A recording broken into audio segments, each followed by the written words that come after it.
विद्यार्थी मित्रांनो नमस्कार. आपण याआधी व्हेव ऑप्टिक्स पाहिलेलं होतं. आता आपण करंट इलेक्ट्रिसिटी हा टॉपिक बघणार आहोत. बोर्डाच्या दृष्टीने जर आपण विचार केला तर 11वीमध्ये बोर्डाच्या पुस्तकामध्ये करंट इलेक्ट्रिसिटी हा टॉपिक आहे आणि 12वीमध्ये सुद्धा करंट इलेक्ट्रिसिटी हा टॉपिक आहे. पण NCERTचा जर विचार केला तर NCERTमध्ये पूर्ण करंट इलेक्ट्रिसिटी हा एकच टॉपिक 12वीलाच आहे आणि त्या दृष्टीने आपण आज करंट इलेक्ट्रिसिटी घेणार आहोत. हा जो टॉपिक आहे करंट इलेक्ट्रिसिटीमध्ये फर्स्ट जो कन्सेप्ट आहे तो आहे electric current.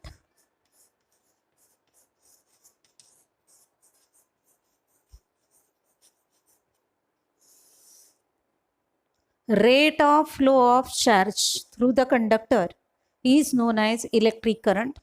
It is denoted by I. I is equal to Q upon T. Its SI unit is ampere.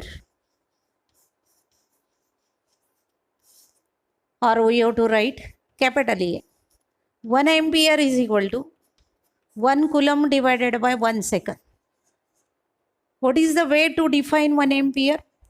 The electric current in a conductor is said to be 1 ampere when 1 coulomb charge is flowing through the conductor at the rate of 1 second or through 1 second is known as electric current.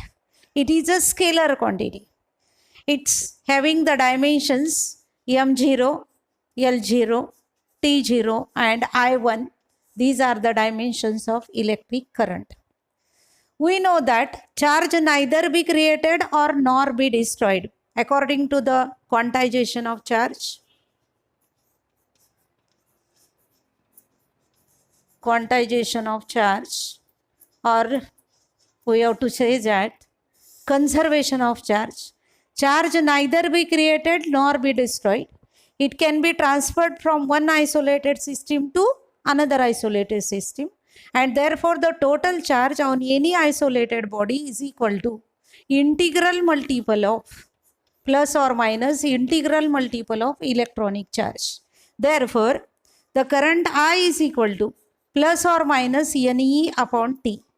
From this equation we have to find out the number of electrons in the conductor or time for which the current can pass. Also, we have to calculate the current in the conductor knowing the values of number of electrons, charge on the electron and time for which the current can be flowing through the conductor.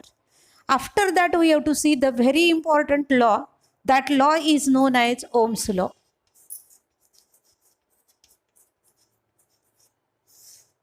Ohm's law states that if the physical state of conductor remains constant, physical state means dimensions, temperature, remains constant, then the electric current flowing through the conductor is directly proportional to potential difference applied across the conductor.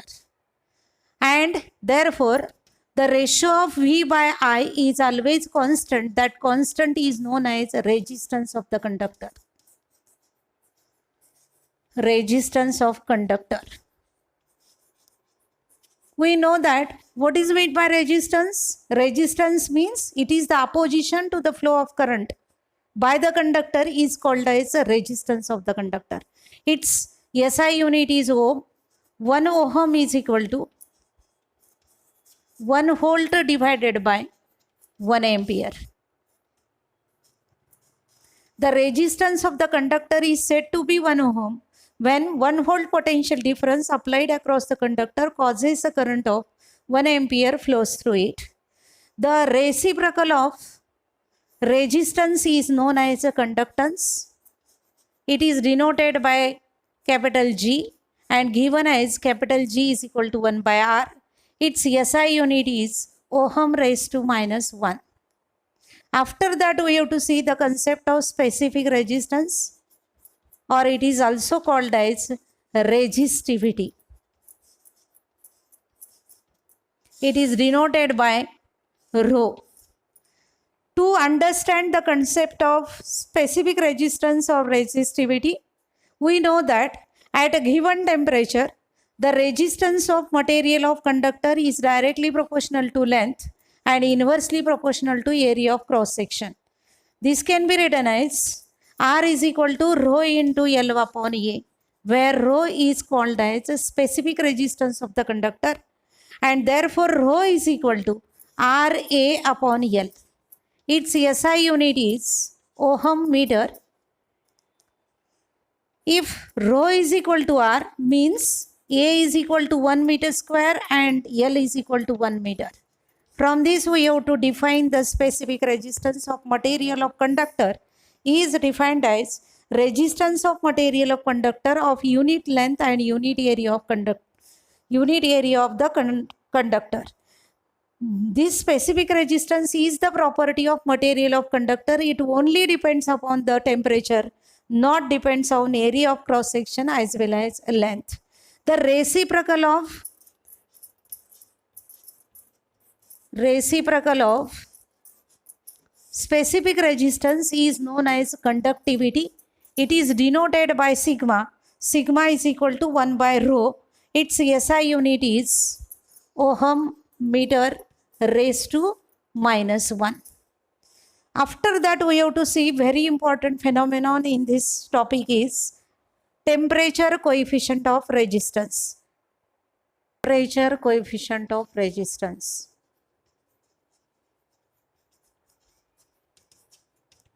Coefficient of resistance.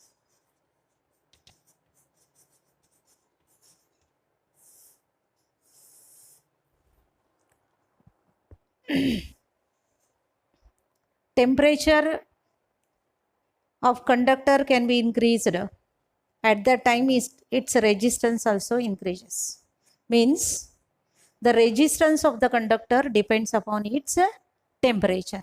And therefore, we have to say that temperature coefficient of resistance. We know that if R0 is the resistance of conductor at 0 degree temperature, and RT be the resistance of conductor at T degree centigrade, then increase in resistance, that is RT minus R0, is directly proportional to R0 into T. If we have to take out the proportionality sign, for that we have to introduce a constant.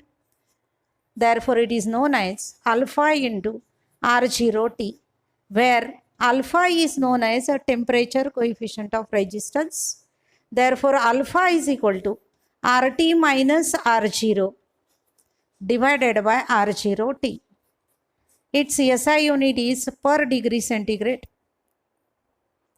Alpha is equal to RT minus R0 only when R0 is equal to 1 ohm and T is equal to 1 degree centigrade. Now we have to define the temperature coefficient of resistance is the increase in resistance per unit original resistance at 0 degree temperature per 1 degree rise in temperature. After this concept is very important because in NEET, one question is asked in the previous year, that is on this temperature coefficient of resistance. After that, we have to see the combination of resistances. The resistances are connected in series as well as in parallel. That is known as combination of resistances. Resistance in series and resistance in parallel. To explain the law of series and law of parallel, for that we have to consider here the two resistances, that is R1 and R2, are connected in a series and a cell of potential difference V is applied across it. Then what happens? The current I flows through these resistances and potential can be divided into two parts, that is V1 across R1 and V2 across R2. If capital R is the equivalent resistance, then R is equal to V upon I. This implies that V is equal to IR. This is equation number 1. Similarly, R1 is equal to V1 upon I. This implies that V1 is equal to I into R1. Equation number 2. And R2 is equal to V2 upon I. This implies that V2 is equal to I into R2. This is equation number 3. But we know that the total potential is V1 plus V2. Therefore, I into R is equal to I into R1 plus I into R2.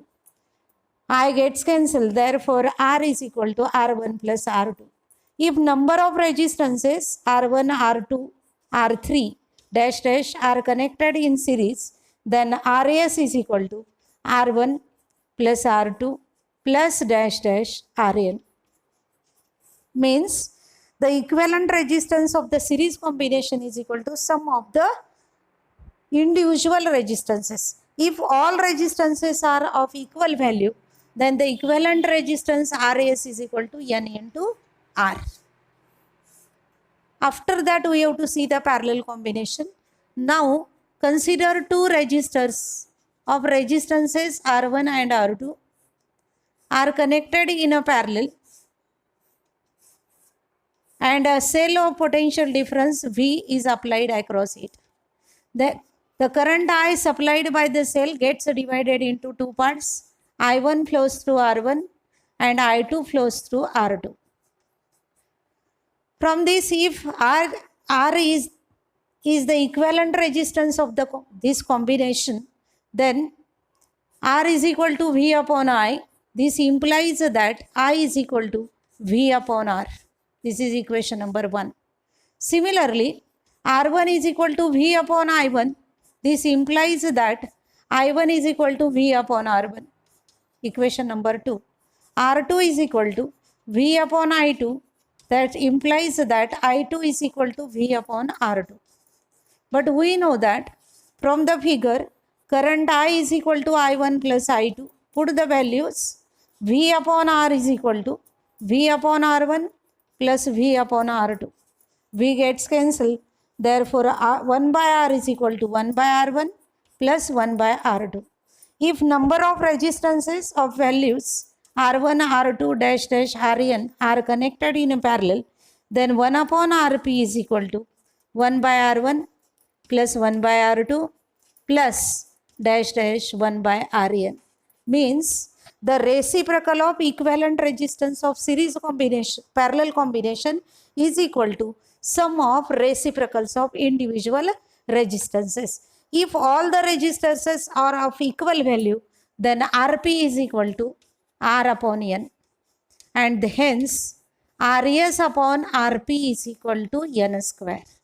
From these two derivations, we have to solve the number of problems of combination of resistances as well as to find the voltage, current in each resistance. And in the MCQ, there are 100 of MCQs are there in any book, and using this same concept, we have to use this concept and solve the 100 MCQs.